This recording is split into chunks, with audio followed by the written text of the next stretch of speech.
Do you ever feel like you're constantly giving, but yet never fulfilled? What if the key to more energy, more joy, more purpose was actually putting yourself first? Today, Heather Stewart shares the one mind shift that will change everything.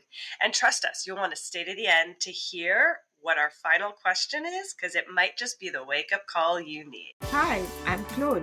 And I'm Jess. We are corporate employees by day, entrepreneurs by night, and work besties for life. Join us as we explore how work besties lift each other up, laugh through the chaos, and thrive together in every industry. Work besties! So hello and welcome to Work Besties. Heather, we're so excited to have you. Hey, this is going to be fun. I already know we're going to have an excellent time. Learn a lot as well. Yes. And learn a lot. So Heather, Claude and I have done a little bit of our own investigations of you because you have a very impressive podcast of your own. And we noticed that you yourself have this very prominent ability to really help women who feel stuck in life. Right. So I'm curious, I imagine that this journey of yours must come from something personal, perhaps. And we're wondering if you could share the story about how you got involved in this. Absolutely. And it's funny because I think that in my years, and I used to do a lot of coaching of coaches, that everybody will the things that they come to that they flourish at are the things they had to overcome themselves, which is like a perfect person to learn from, right? Because they're like, well, they figured some stuff out. And it doesn't mean that the exact steps work for you, but they might have some insights. So I did originally what people were supposed to do. You follow the path that is the success as defined by the world outside of us. So I went to university, I got my degree, I became a CPA, I did all the things, I worked for a big company, I balanced $1 billion budgets, and I had the house in the suburbs. I could sit at a desk 12 hours a day, about 7 days a week, and I still wouldn't have been done all of the things that I always needed to do. And a few things happened. This vice president that I was friends with one day said to me, "Have you tried yoga?" And I said, "Oh, I've heard that's really good for stress reduction. I'm an accountant. What do I know?" So he invited me to go and try yoga at his yoga studio. And then being the overachiever that I was, I'm like, I'm going to be the best yogi ever.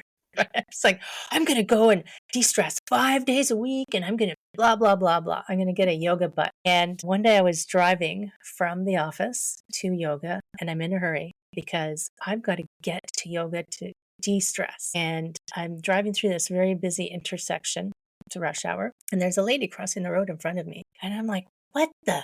Blah, blah, blah, bleep it all out. And are you trying to get killed? And I looked up and my light was red. And I was just like, my God, I almost killed this woman. I'm driving through the red light and I'm looking in. I'm like, and those people almost killed me because the cars are coming from both directions. So I was like, oh, okay. This was the first time I'd gotten a big wake up call from the universe. Well, the first big one. I was like, wow. So a little while after that, I was in my office and I was trying to balance this budget.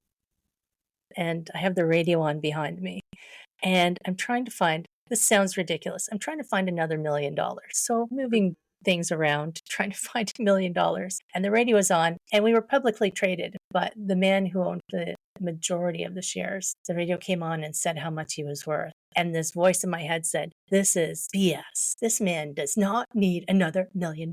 Why am I doing this? And I kind of went, I don't know why I'm doing this. So I mean, it wasn't instant overnight that, I ran a red light and then I quit my job. But that I feel like was the beginning of me starting to pay attention to my health, my stress levels, what my life was structured like. I just had this realization. It's like, this isn't what I want. Wasn't what I wanted when I was a little kid. I needed more space to be able to step into that kind of life. So the final job that I was in was a special project. And it was like the timing was perfect. It was coming to an end. And the next step was going to be to start running that division. And I was going to probably be the controller. I mean, I shouldn't say they were definitely going to make me the controller, but I had been there from the beginning. And I was talking to one of my colleagues. I said, I don't want another promotion. She started laughing and she's like, why? I said, well, yeah, it's money. It's recognition, it's climbing the corporate ladder, but the currency that I want is time, and it's going to take more of it, and I don't have any more time for them. So as it was coming to an end, I went to my boss and I said, I'm quitting. He said, you seemed a bit disengaged the last few months. I said, well, yes. And we had a nice conversation. He was a really nice guy.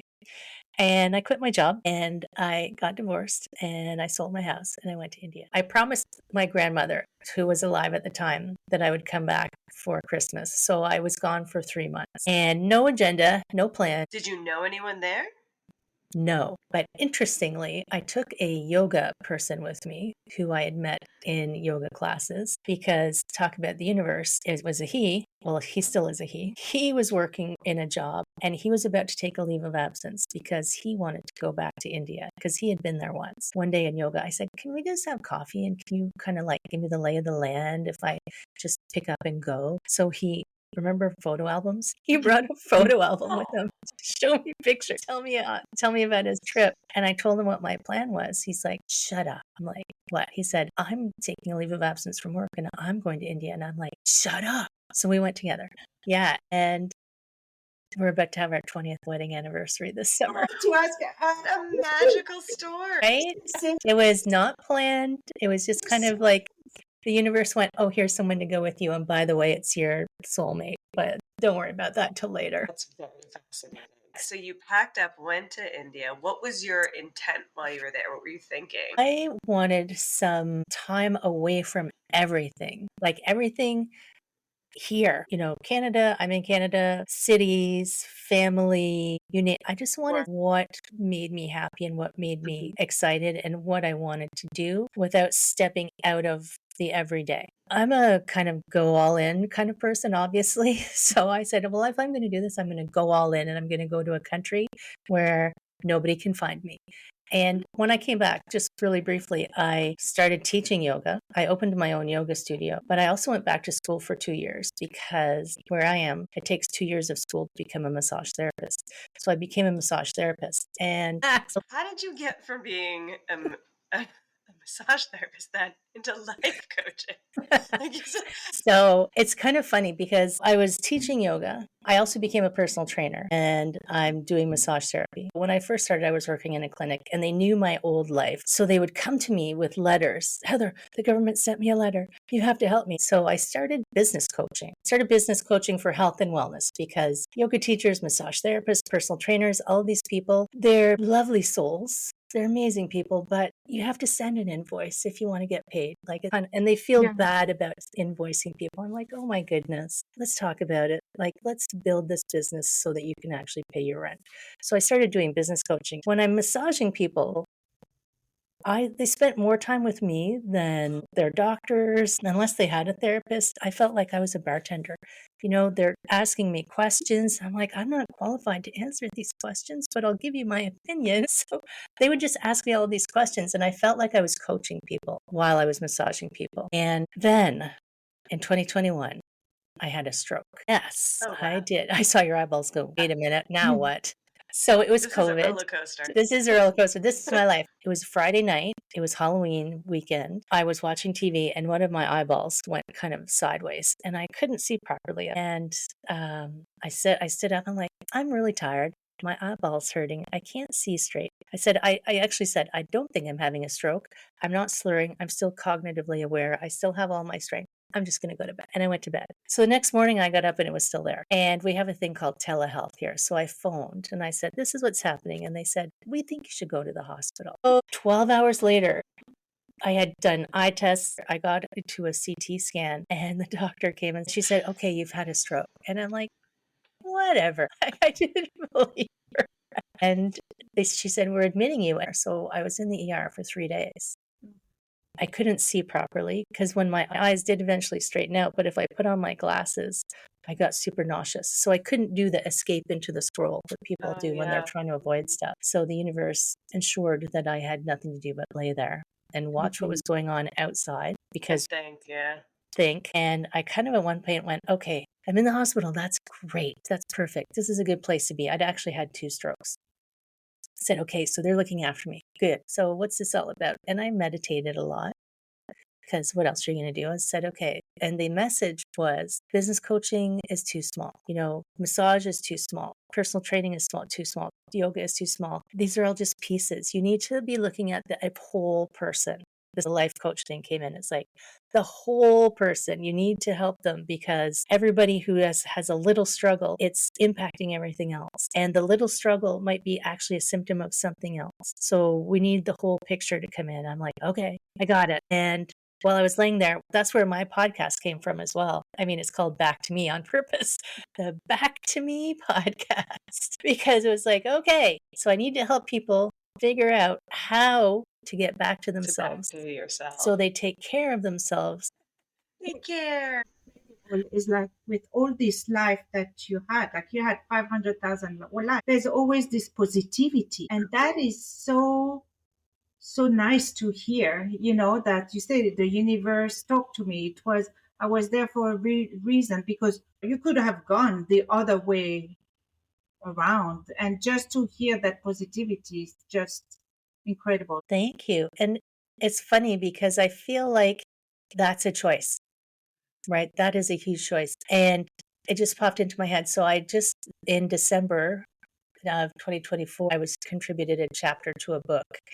And the book is called Finding Your Value. But my chapter is called Life is Suffering Unless You Choose. And it's about making conscious decisions about how do you want to be? I mean, you actually get to choose. Someone can't make you unhappy. They can do things and you choose to be unhappy about it, or you react in anger, or you choose, you can be like that, but you're not going to interrupt my awesomeness today. Sorry. So it sounds like across each of these different parts of your life, what you did is you almost took the effects and slowed down to figure out what was really going on or what was really meant for you. I feel like that's a key lesson for a lot of people, right? Is the slowing down. Because a lot of times something bad happens or good, and you're like, just on to the next. Maybe not even like taking the time to reflect on what happened. Right. And then a lot of people don't do it because of the whole feeling guilty about taking care of themselves first. So what are some of the things that you do, or even maybe to your clients that you life coach, to really help kind of overcome that guilt? And it's funny because people understand intellectually that it's important for you to be your best self. Every time you get on an airplane, put on your mask first. Like, I know it's very cliche, but it just makes sense. On your mask first, because if you pass out, you can't help anybody. But when it comes to life, that's not how we operate. We're like, yes, I get it. Right. Totally get it. And then you don't follow through and do it. Everybody else in front of you. And for me, that speaks a lot about your value. So you value the people and the things outside of you more than you value yourself. Yeah. And people get upset sometimes when I tell them that. When you say that, yeah. Because they're like, I love myself. I'm like, do you? Like, you do, but you don't put yourself first. So everything outside of you is outside of you. Well, we could go into the whole woo world of energetics where everything's connected, but let's stay in our 3D bodies right now. You are the only person who will always be here, and you are the only person who will always advocate for you and always take care of you. And that's not to say that there's people out there who don't love you and won't take care of you, but they can only take care of you to the extent that they have capacity. And that's not to say that you are a bad person for wanting to be taken care of. Like, come on, seriously. But we are taught, and we are taught by our mothers who always put the children above themselves. The martyr thing is so glamorous, and it's like this ingrained understanding of you have put other people above first, you, especially your kids. Yeah, people will even put their pets above themselves. And I mean, I've had pets, I get it, and this is a hard pill for people to swallow. Is you are the only person who you should put first. Everyone else can be second, but you should always be first. And are there like practices or things that you do to help people? Because you can't just say that to someone and have it turn a switch, right? It's like the day I walked. Break this vicious circle. Right. It is. Sometimes I just say, which exit will you choose? Like, you're driving on the highway of everybody else. Which exit will you choose? But I just sneak in little things because one of the simplest ways is to get to know who you are. Because a lot of people, like you were saying, they want to move past something. They want to move past an experience, good or bad, because staying in the experience means you have to experience it. They do, like I'm saying, we don't live in pleasant. Bad things will happen, and it's okay that they happen. It doesn't make you a bad person. And I have one client who's like, I just like to tick things off my to-do list. I said, okay, but do you stop and go and enjoy the feeling of having something ticked off, or do you just go to the next thing because she just wants to tick? It's a little dopamine, and I'm like, well, enjoy it. But if you don't take even those little moments, good, bad, feeling the experience, you never have the opportunity to know your inside self. And we don't teach kids, maybe we do now, understanding who you are, because we always tell them what to do.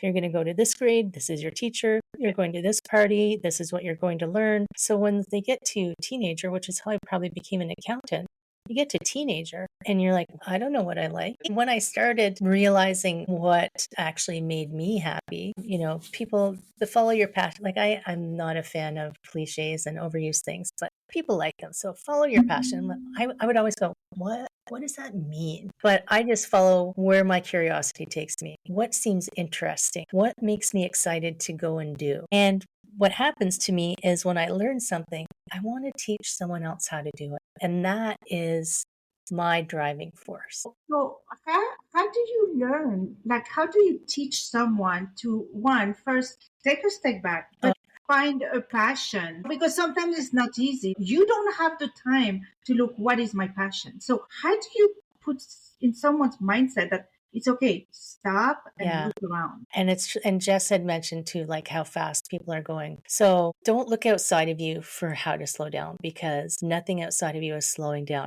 Everything is going faster and faster and faster. So I usually call myself a real life coach, because what I want people to be able to do is whatever they find is going to help them, it has to fit into their life as it is right now. So I'm not going to say, well, you have to stop doing that, because that's not practical. So we find small little chinks to start to create some space. So one of the things I ask people to do, which sounds funny, is daydream. Because your problem-solving brain is very logical and linear. Have to find the solution. This is the accountant brain, right? But your creative brain that can make connections that don't seem to make sense, or can come up with solutions that are just kind of off the wall, or speak to you about what you dream about. It gets shut down when you're always in that spreadsheet mode. I mean, I meditate every day, and I have for a long time. When I first started, 5 minutes, people say, I can't meditate. I'm like, it's because you don't know what it is. That's why you say you can't meditate. Anybody can meditate. And now I do longer, but I'm also practiced. And meditation practices like yoga are good.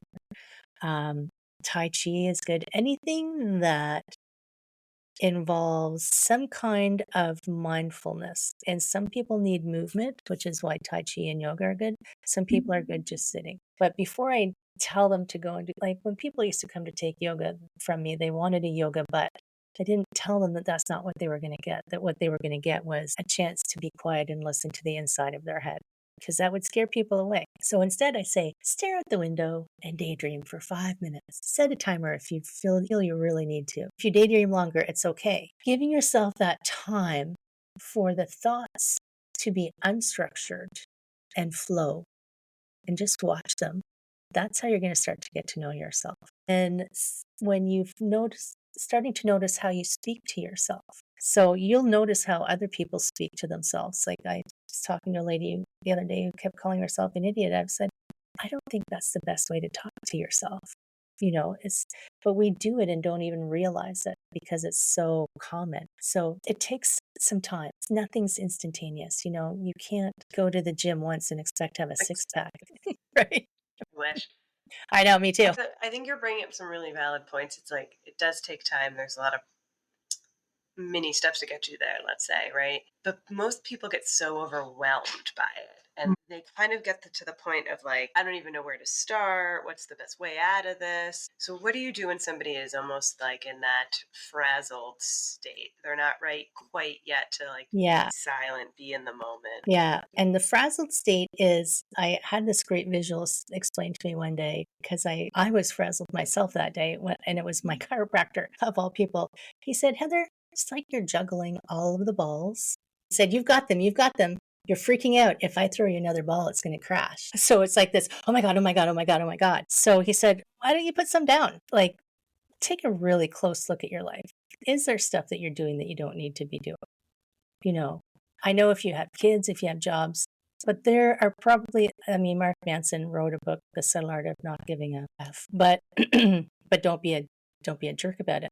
But it's like we pile things into our life because I feel like personally, because there's too many beer commercials out there telling us how fabulous life needs to be at every moment. So it's like, you need to be having fun with your friends. You need to have the epic job. You need to have the cafe lifestyle. You need to have the clothes. You need to be epic. And that takes up too much energy. So when people are feeling overwhelmed, like I've actually had a couple lately who are just like, losing their minds. I say, get a giant piece of paper and write down everything that's in your head because your head is a factory. It's not a warehouse. You can't store all of the things that are going on and swirling around in your brain. You have to get it down on paper or some way out of your head. If you like typing it into something, you can do that. I'm old school. I use paper. And I have a big old whiteboard that I use. And it's like, I need to do this. I have to make sure I remember this. You know, I'm supposed to be doing this. I'd like to be doing this. I'd like to lose 20 pounds. But first I need to do this. But I need to make dinner for the kids next week. It's somebody's birthday. Like, write it all down. Sometimes I'll use Post-it notes because then I can move them around. So I'm like, okay, these things kind of go together. And you can start to get some organization of what's actually priority, what is actually important. Sometimes when you say stuff out loud, you realize that sounds stupid when I say it out loud. It's actually not that important, and you can throw it in the garbage, right? Yeah, because I think that helps cut the clutter. Right. A lot of times when you are overwhelmed, it's because you're thinking about more of the like here and now versus the longer term things, and that would help you compartmentalize like what's really the you have to focus on. When you get everything out of your head, because we do sit in these thoughts, we let them kind of like this tornado over our head, and we're trying to make sense of it, and you can't make sense of it when it's blowing around in your head. It's like you need to give it a form out on paper, and when you see it, you're like, okay, I got this, I can manage this. And the other thing that people often don't do is they don't ask for help. Right? Yeah, I was gonna ask you one of the things because I see that a lot of what you do is you navigate people through like major life transformations. Right. And this is probably what it is. Like, what's that one bit of advice that you would give someone that's trying to make those big changes? Big changes. Does it have to do with like asking for help? Asking for help, but it's also being really clear on what you want and what do you want your life to look like after the change is done. Because if you're stuck in the middle of the chaos of the change and you don't have a clear image of what it's going to look like when it's done, the mama who comes from the kitchen, what's that song from the 70s? I can make the bacon and bring it home and cook it up in the pan and blah, blah. It's like, really, no, you can ask for help. You can get the dude to make dinner, like seriously. Yeah, and I think you bring up a good point. I think generations were raised a little differently. They were. The good news is a lot of us are now educating our kids that it's okay to ask for help. You should be asking for help. You should put yourself first. So hopefully some of these hurdles that I don't want to call us the older generation, but some of us that have experienced generation, but some of us experiencers will hopefully change some of that. But I do think it's value added to your point to reinforce those things. Well, and the thing sometimes the resistance to self-care, taking care of yourself, is you feel like it's taking away from someone else, right? Mm-hmm. So if I do this for me, I'm stealing something from someone, or if I do this to me, I'm being selfish. And we look upon selfishness as bad. Yeah, it goes back to one of the earlier questions, the guilt, right? Right. Thinking as selfishness or thinking about yourself as like a bad thing. Like you're and there are people who do it that like to that extent. Do you think that it's more women than men. Oh, yeah. Because men, I don't think they have that guilt. They don't. It's like different, right? They are fine doing it Yeah. or not doing it. Good friend who's a coach, a gentleman, and we had this conversation one day, the difference between men and women. And he said, men just go in and fix it and do it and don't worry about it. And women worry about this and that, and it's everyone being taken care of, and it's just conditioning, really. And I brought up the selfishness part because it's not a blanket. If you take care of yourself, you're not being selfish. It's the energy behind. It's always the energy behind. So if I'm doing it and I'm being selfish about it, then it's going to be selfish. If I'm doing it because I know if I get 8 hours of sleep tonight, that's my favorite self-care thing, by the way. If I get 8 hours of sleep tonight, I'll be a great person tomorrow, right? I think it's also society that makes you feel guilty. Yes. Right? So it's almost like, how can we even change the society? I guess it's like really listening to ourselves, more people to be able to do it. That's why I talk on so many podcasts. That's why I coach people. That's why I have my own podcast. And I'm in some groups that, like, I'm in this group called the High Vibe Soul Tribe, which I love. And it's about, paying attention to your inner voice. And sometimes your inner voice is telling you to go and do something for someone because they need that. Sometimes it's understanding the dialogue that you have with yourself and the dialogue of who you are. And it's not the voice that criticizes you. Like, that's somebody else's voice that you've installed software on. So you can take that software out. The software that you have is supportive and wants you to be your best. So it's starting to be able to recognize those different voices that speak to you inside your head, and not saying that you're crazy.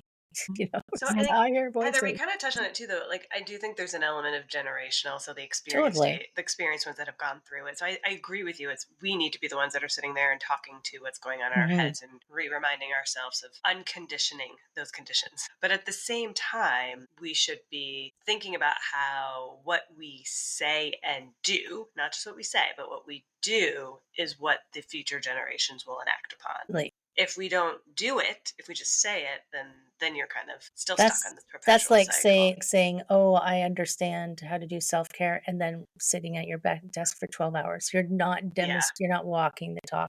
You're saying, you're just giving it lip service, right? So that's not, so it's saying and doing. I always, people ask me what my goals are in life. I'm like, I've got to change the world. And if you can shift one person, like, I don't even care how many people listen to the podcast. I was like, if one person hears something that changes them, they're going to change how they are in their community, and they're going to change how they interact with their community. And then it's going to be like that shampoo commercial. Effect. And they told 2 people, and they told 2 people. Right. I mean, in fairness, that's why we build podcasts, is for communities, right? Right. And the intent is, obviously, can we make a shift in general? But how do you talk to even just those few people who then will talk to more people who will talk to more people, so that the movement occurs? It's not something you have to talk about. It's living, but being the living example, right? Yeah. Yeah. So our podcast is about work besties. Work. We've yet to ask you any questions Oh my God. about work bestie. From whether a life coaching aspect or even just maybe from your prior working time frame, did you have a work bestie that helped you at some point, or vice versa? So I've had lots through my careers. Like, I'm thinking about, when the last job I had as a CPA, I actually still have dinner with some of those people on a regular basis. And one of the gentlemen who I talked to every single day while I was at the office, he was in Winnipeg and I was in Toronto. We called him my Winnipeg husband because I had to talk to him. He managed some of the aspects of what I was looking after. So we talked every single day, and we still have dinner. Like, whenever he's in town, we have dinner. But my current work bestie, even though I work for myself, my current work bestie, her name's Jenny, and she is the Akashic Nomad. She's an Akashic Records reader. And I met her in a networking meeting, and we became instant besties. I actually flew down to Florida to visit her because I'm like, we have to meet in person. And there's a message on my phone right now from her. Like, we messaged kind of every day or two. What's going on? I saw this, you're doing this. Okay, let's talk about this. Like it's being an entrepreneur and being at work. Even at work, you can feel and lonely, especially as women. When you're in a corporate world, you can feel really lonely because not only is it still highly male dominated, but sometimes the women in there are trying so hard to climb that you don't connect in a way that feels authentic. So finding a bestie you can hang with, oh my gosh, it makes work worthwhile. It Like does, right? I would Even have as an stayed, entrepreneur, yeah, yeah.